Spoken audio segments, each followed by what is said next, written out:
Studio Suresh पाल। गुरुजी की चौपाल। अक्ल बड़ी या पैसा, क्या समझदार आदमी जरूरी है कि अमीर ही हो? राम राम चौपाल के सभी भाइयों, बुजुर्गों, माताओं बहनों और नौजवान साथियों।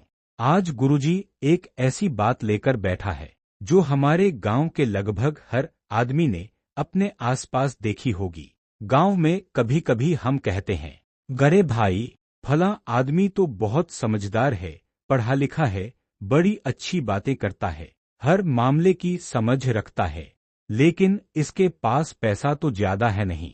और दूसरी तरफ हम किसी आदमी को देखते हैं, इस आदमी के पास इतनी जमीन कैसे हो गई, इतनी दुकानें कैसे हो गईं, इतना पैसा कैसे जोड़ लिया, यह तो इतना पढ़ा लिखा भी नहीं है। बस यहीं से आज की हमारी चौपाल शुरू होती है। सवाल बहुत सीधा है, क्या ज्यादा अक्ल वाला आदमी जरूरी है कि बहुत अमीर ही हो? और क्या है जिसके पास बहुत संपत्ति है वह जरूरी है कि सबसे ज्यादा समझदार ही हो? नहीं भाइयों, विज्ञान और जिंदगी दोनों हमें बताते हैं कि अक्ल और संपत्ति एक ही चीज नहीं है। मस्तिष्क, दिमाग। पहले एक बात बिल्कुल गांव की भाषा में समझो। मान लो गांव में दो आदमी हैं। एक आदमी बहुत समझदार है, उससे कोई बात पूछो तो पूरी बात समझकर जवाब देगा। किसान उससे खेती की बात करे तो खेती की समझ रखता है। बच्चे उससे पढ़ाई की बात करें तो पढ़ाई की समझ रखता है।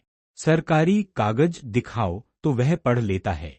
किसी झगड़े में दोनों पक्षों की बात सुनकर फैसला समझ सकता है। लेकिन उसके पास जमीन कम है, पैसा कम है, व्यापार नहीं है और उसने जिंदगी भर नौकरी की है, तो क्या वह समझदार नहीं है? है, बिल्कुल है। लेकिन उसकी समझ का मतलब यह नहीं कि उसके बैंक खाते में करोड़ों रुपए भी होंगे। पैसों की थैली, डॉलर बैग। अब दूसरा आदमी देखो। दूसरा आदमी शायद बहुत ज्यादा पढ़ा लिखा नहीं है, लेकिन उसने समय पर एक जमीन खरीद ली, फिर दूसरी जमीन खरीदी, एक दुकान खोली, दुकान चल गई, फिर दूसरी दुकान खोल ली, किसी को साझेदार बनाया, धीरे धीरे संपत्ति बढ़ती चली गई। अब गांव में लोग कहते हैं, भाई साहब, इनके पास तो बहुत पैसा है। बिल्कुल हो सकता है, लेकिन इसका मतलब यह नहीं कि वह हर क्षेत्र में पहले आदमी से ज्यादा बुद्धिमान है। उसने शायद पैसा बनाने का तरीका अच्छी तरह समझ लिया। और यही आज की चौपाल की सबसे बड़ी बात है। आग अक्ल एक चीज है और संपत्ति दूसरी चीज। इसे गांठ बांध लो। अक्ल आदमी को समझ देती है, कौशल आदमी को काम देता है, मेहनत आदमी को आय देती है, बचत आदमी को पूंजी देती है, निवेश आदमी की पूंजी बढ़ा सकता है और संपत्ति का मालिकाना आदमी को धनवान बना सकता है। इसलिए केवल अक्ल से आदमी अमीर नहीं हो जाता। चावल का पौधा, अब इसे किसान के उदाहरण से समझो। मान लो दो किसान हैं, दोनों के पास 5-5 बीघा जमीन है।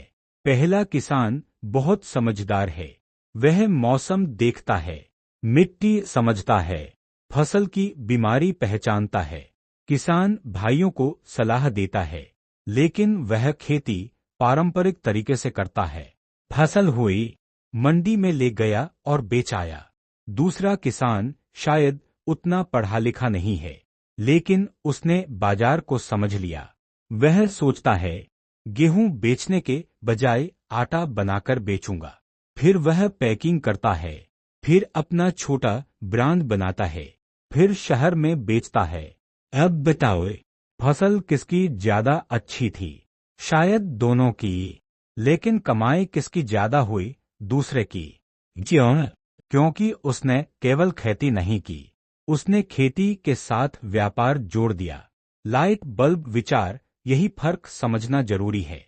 गांव में हम अक्सर कहते हैं,